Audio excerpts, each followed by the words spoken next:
L'écho du bal. L'écho du bal. L'écho du bal. L'écho du bal. L'écho du bal. Du bal. L'écho du bal. Bienvenue dans l'Écho du bal, une série de podcasts pour prolonger l'exposition Yasuhiro Ishimoto des lignes et des corps. Dans cet épisode, installée au Bal Café, Diane Dufour, commissaire de l'exposition, s'entretient avec Agathe Cancellieri, historienne de la photographie et galeriste, au sujet de l'influence qu'aura l'école de Chicago sur la pratique et le parcours d'Ishimoto. Agathe Cancellieri, vous êtes historienne de la photographie et directrice de la Galerie Rouge à Paris. Vous êtes spécialiste de l'école de Chicago. Vous avez soutenu votre thèse « Une nouvelle vision américaine, le département photographique de l'Institute of Design à Chicago de 1946 à 1972 » et écrit un très beau texte pour le livre qui accompagne l'exposition Yasuhiro Ishimoto des lignes et des corps au bal. Merci de répondre à quelques questions et de partager avec nous tout votre savoir sur Ishimoto. Alors, quand Ishimoto rejoint l'Institute of Design en 1948, comment la photographie est-elle enseignée dans cette école ? En 1948, l'Institute of Design a un petit département de photographie qui vient d'être créé et deux approches pédagogiques coexistent, puisque l'école a été fondée par Laszlo Molinaj et qu'il a institué une pédagogie expérimentale et très libre du médium photographique. Donc l'apprentissage se fait à travers des exercices en studio, comme le photogramme, le volume virtuel, la lightbox. Et il s'agit surtout de comprendre le fonctionnement de la lumière et d'enrichir un nouveau langage visuel en photographiant des objets. Donc ça, c'est une première approche. Une deuxième approche qui est introduite par Arthur Siegel et Harry Callahan, qui vont, eux, amener les élèves du studio à la rue, c'est-à-dire qu'ils vont les amener à appliquer les exercices qu'ils ont appris dans le cours fondamental, donc au sein du studio, et à les appliquer à l'échelle de la rue et du monde objectif. Ishimoto, en sortant des camps de regroupement de Hamaché, où il a été interné 3 ans, se rend un peu par dépit, en tout cas par contrainte. Il veut aller à New York, mais il ne peut pas aller à New York, donc il va à Chicago. Et là, il tombe amoureux de l'architecture moderniste, de Louis Sullivan, de Bisandero, Frank Lloyd Wright. Et il va passer 2 ans dans une université d'architecture. Est-ce que ces 2 ans, cette architecture qui vient en plus du Foundation Course, donc des 2 premières années de formation à l'IDA, vraiment vont forger la structure de ces compositions qui paraissent d'une précision, d'une sûreté, d'une presque mathématique, presque alchimique. Qu'est-ce que vous en pensez ? Je pense que, en effet, en tout cas, ça va lui permettre d'observer comment la ville de Chicago, qui est quand même une ville qui est une ville d'architecture moderne, de se saisir de cette ville. Donc déjà de déambuler, d'observer ce qui l'intéresse dans l'architecture. Et donc oui, probablement, ces 2 années dont on ne sait pas grand-chose, en fait, il en parle peu, à part de sa découverte de l'architecture moderne, vont lui permettre de connaître la ville et d'acquérir une certaine maturité et en tout cas une manière de voir Chicago différemment que quelqu'un qui viendrait d'y arriver. Ensuite, je pense que ce qui a beaucoup joué aussi en la faveur d'une œuvre, de son arrivée à l'Institute of Design, c'est vraiment sa découverte de ce club de photographie amateur, le Fort Dearborn Camera, où il va s'essayer, finalement un peu comme son mentor Callahan, qui est vraiment un autodidacte, il va s'essayer à la photographie par lui-même, pour lui-même, sans véritable objectif. Et c'est là qu'il va découvrir qu'il est finalement différent des autres, parce que tout ce qu'il produit à ce moment-là est différent de ce que proposent les autres photographes amateurs du club, qui sont plus proches d'une photographie qu'on pourrait appeler décorative ou en tout cas jolie. Et lui, il est plutôt dans une approche documentaire ou en tout cas de représenter le monde tel qu'il le voit. Et c'est à ce moment-là qu'il va se poser la question de pourquoi suis-je si différent. Alors bon, on peut trouver des raisons au fait qu'il vienne d'ailleurs, qu'il ait eu son enfance, son adolescence au Japon. Mais au lieu de s'arrêter au fait qu'il est différent, il va aller plus loin dans sa recherche. Et c'est là qu'il tombe par hasard sur 2 livres qui vont vraiment le marquer. Il y a celui de György Képes et celui de László Molinás. Et c'est en découvrant donc cette pédagogie qu'on a évoquée, libre, expérimentale, une vision de la photographie comme un nouveau langage visuel, qu'il va s'intéresser à l'Institute of Design et s'y inscrire. Quelle est, à votre avis, Agathe, l'influence respective de tous ces mentors? Donc, on a cité László Molinás, on a cité Ari Callahan, également Aaron Siskin, qui rejoint le département 52. Comment, à votre avis, toutes ces influences opèrent dans la construction du regard d'Ishimoto? Alors, elles sont toutes très importantes à différents degrés et différents moments de sa formation. L'influence de Molinás d'abord, je vais commencer par là. Ils ne se rencontreront jamais puisque László Molinás décède en 1946, mais Ishimoto va faire l'expérience de cette grande liberté que László Molinás institue au sein du programme, c'est-à-dire qu'il va par l'expérimentation se découvrir lui-même et faire de l'erreur en photographie une chance. C'est très important pour László Molinás de dire aux élèves qu'en se trompant, c'est là qu'on fait de nouvelles découvertes. Ensuite, l'influence de Callahan, elle est colossale, puisque Callahan va incarner pour Ishimoto le modèle de l'artiste. Au-delà de ce qu'il va apprendre de lui à l'école en tant que professeur, il va donner une certaine rigueur, une passion pour la photographie à Ishimoto et aussi une obsession du détail et du travail puisque Callahan était quelqu'un qui était vraiment un bourreau de travail. Il photographiait de jour, il tirait la nuit et c'est vraiment ce que va poursuivre Ishimoto comme modèle. Une autre influence que Callahan a eue sur Ishimoto, c'est ce goût pour le tirage, notamment des tirages très contrastés. On peut le voir notamment chez Ishimoto dans les photographies qui sont exposées en ce moment au bal, puisque ce sont principalement des tirages vintage. Il y a ce goût pour les noirs très profonds, les blancs très contrastés. Et puis, il y a l'idée d'une technicité et du tirage comme objet.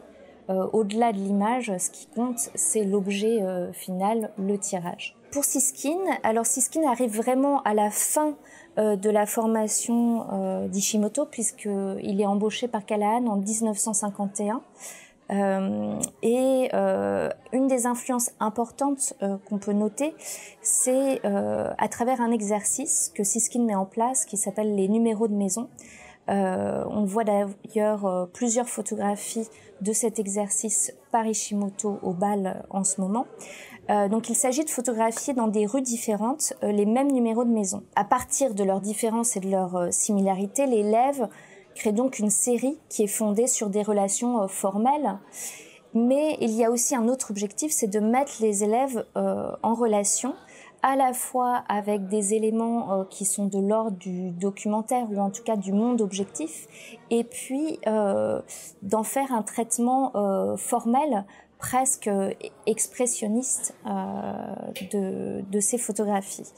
Et donc là, c'est vraiment une influence importante puisque Aaron Siskin, qui venait de New York, était très proche des peintres expressionnistes abstraits et qu'il y a dans son approche de la photographie une vraie question, là encore, de la photographie en tant qu'objet, en tant que représentation d'une dimension plane du monde objectif et l'idée aussi de photographier des signes, des symboles qui peuvent faire sens pour ceux qui les regardent et ceux qui les photographient. Ishimoto est cité comme emblématique de l'école de Chicago.